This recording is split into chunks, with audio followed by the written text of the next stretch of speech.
a lot of stuff that I design traces back to vintage vaquero and stuff that my grandfather would wear back in, the 50s and the 60s, the buck stitching, and I try and make it new and modern, but everything has a touch of the past and history. I'm all about the history of it.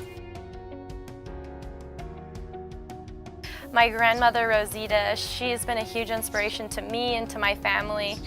She was actually from California. She grew up an artist, and she loved art and she loved fashion.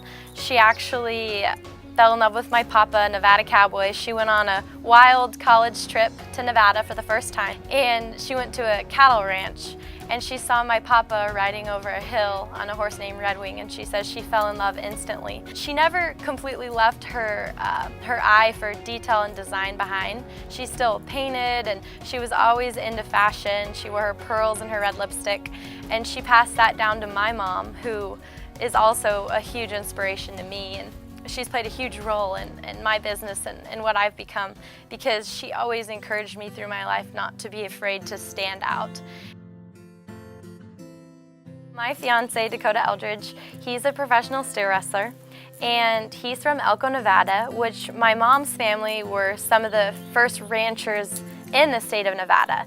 And Dakota's family goes way back to old school Nevada cowboys, and so our families have always known each other. So my Nana Rosita and my Papa, Tom Marvel, they both were married in Camarillo, California, which is actually where my Nana's from.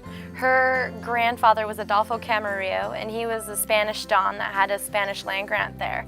So Nana grew up in a big white house there, and her grandfather donated the land to the people, and in his honor they named it after him.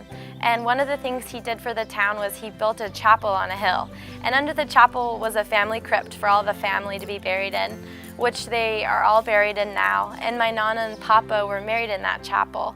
And so I'm really excited because Dakota and I are actually getting married this December on the same day that Nana and Papa got married, and in the same chapel. So it's pretty special. Some days it doesn't even feel like work, I guess you never really work a day in your life when you absolutely love what you do and the people that you meet and get to learn from.